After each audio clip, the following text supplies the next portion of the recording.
Welcome to job confirm alert.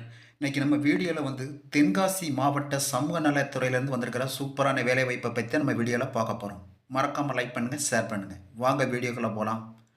தென்காசியில் மாவட்ட சமூக நல அலுவலகம் சார்பில் தமிழ்நாடு அரசு மகளிர் வேலைவாய்ப்பு 2024ஆம் ஆண்டு அடிப்படையில் ஒருங்கிணைந்த சேவை மையத்தில் வழக்கு பணியாளர், பல்நோக்கு உதவியாளர், பாதுகாவலர் போன்ற பணியிடங்களை நிரப்புவதற்கான அறிவிப்பு வெளியிடப்பட்டுள்ளது. அவ்வாறு தெரிவிக்கப்பட்டுள்ள அரசு பணிகளுக்கு எப்படி விண்ணப்பிப்பது என்பது குறித்து நாம் பார்ப்போம். துறையின் பெயர் பாருங்க, சமூக நலன் மற்றும் மகளிர் உரிமைத்துறை. வகை பாருங்க, தமிழ்நாடு அரசு வேலைவாய்ப்பு. காலி பணியிடங்களின் பெயர் பாருங்க, வழக்கு பணியாளர் பெண்கள் 2 பேர், சரியா. பல்நோக்கு உதவியாளர் பாருங்க, பெண்கள் ஒரு வேக்கன்சி இருக்கு. பாதுகாவலர் பாருங்க, ஆண் ஒரு வேக்கன்சி இருக்கு, சரியா. அடுத்து சம்பளம் பாருங்க, ரூ 10,000 முதல் 18,000 வரை மாத சம்பளமாக வழங்கப்படும் சொல்லியிருக்காங்க. கல்வி தகுதி என்ன சொல்லியிருக்காங்கன்னு பாருங்க, வழக்கு பணியாளர் பணியாளர்களுக்கு அரசு அனுமதி பெற்ற பல்கலைக்கழகத்தில் சமூக நலப்பணி அல்லது உளவியலில் இளங்கலை பட்டம் பெற்றிருக்க வேண்டும் சொல்லியிருக்காங்க. பல்நோக்கு உதவியாளர் பணிக்கு 10ஆம் வகுப்பு தேர்ச்சி பெற்றிருக்கணும், சரியா. பாதுகாவலர் பணி பாருங்க, 12ஆம் வகுப்பு தேர்ச்சி பெற்றிருந்தாலே போதும்னு சொல்லியிருக்காங்க. வயது வரம்பு என்ன சொல்லியிருக்காங்கன்னு பாருங்க, வயது வரம்பு குறிப்பிடப்படவில்லை. அரசு விதிகளின்படி வயது தளர்வு பொருந்தும் சொல்லியிருக்காங்க. பணியமர்த்தப்படும் இடம் பாருங்க, தென்காசி மாவட்டம், தமிழ்நாடு. விண்ணப்பிக்கும் முறை பார்ப்போம். சமூக நலன் மற்றும் மகளிர் உரிமைத்துறை சார்பில் அறிவிக்கப்பட்ட பணிகளுக்கான விண்ணப்ப படிவத்தை பூர்த்தி செய்து தேவையான சான்றிதழ்களுடன் இணைத்து நேரடியாகவோ அல்லது தபால் மூலமாகவோ அனுப்பி விண்ணப்பித்து கொள்ளலாம், சரியா.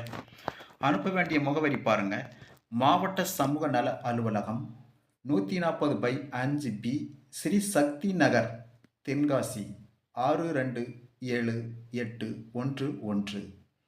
விண்ணப்பிக்க வேண்டிய தேதி பாருங்க, சமர்ப்பிப்பதற்கான ஆரம்ப தேதி 3/7/2024 முதல் சமர்ப்பிப்பதற்கான கடைசி தேதி பாருங்க 20/7/2024 விண்ணப்பிக்கணும்னு சொல்லியிருக்காங்க, சரியா.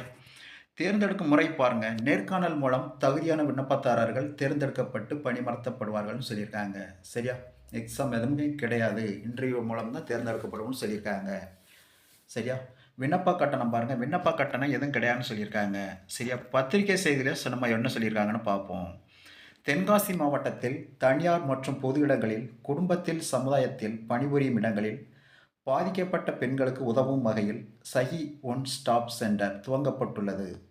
அதில் சுழற்சி முறையில் பணிபுரிய வழக்கு பணியாளர், பல்நோக்கு உதவியாளர் மற்றும் பாதுகாவலர் ஆண் ஆகிய பணியிடங்களுக்கு ஒப்பந்த அடிப்படையில் தென்காசி மாவட்டத்தை சேர்ந்த விண்ணப்பதாரர்களிலிருந்து மட்டும் விண்ணப்பங்கள் வரவேற்கப்படுகின்றன.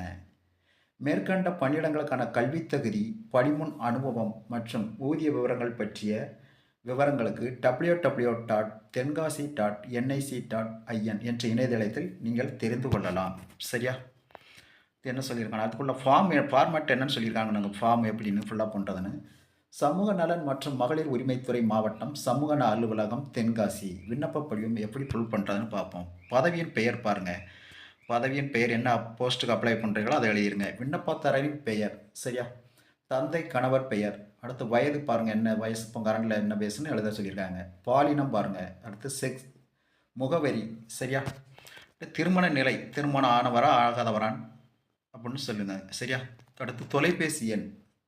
கல்வி நிலை என்ன முடிச்சிருக்காங்கன்னு அதை கற்றுக்காங்க பாருங்கள். முன் அனுபவம் எதுவும் இருந்துச்சா, எந்த நிறுவனத்துலேயும் பணிபுரிஞ்சிங்களா இல்லையான்னு முன் அனுபவம், எந்த வருஷத்துலேருந்து எந்த வருஷம் வரை பார்த்தீங்க அப்படிங்கெல்லாம் மறக்காமல் ஃபுல் பண்ணுங்கள், சரியா.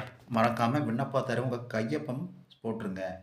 அதுக்கடுத்து தேதி, இடம், சரியா. குறிப்பு, செய்யப்பட்ட விண்ணப்ப படிவத்துடன் சுய சான்றிதழ்பட்ட சான்றிதழில் கல்வி நகல்கள் இணைக்கப்படணும்னு சொல்லியிருக்காங்க, சரியா. உங்கள் சான்றிதழ்களோட சிராக்ஸ் காப்பி, சுய சான்றிதழ் நீங்களே சைன் போட்டு கண்டிப்பாக இணைக்கணும் அப்படின்னு இதோட சொல்லியிருக்காங்க. நேர்முக தேர்வில் கலந்து கொண்டு வெற்றி வாகை சூட ஜாப் கன்ஃபார்ம் அலர்ட்டின் வாழ்த்துக்கள் நண்பர்களே.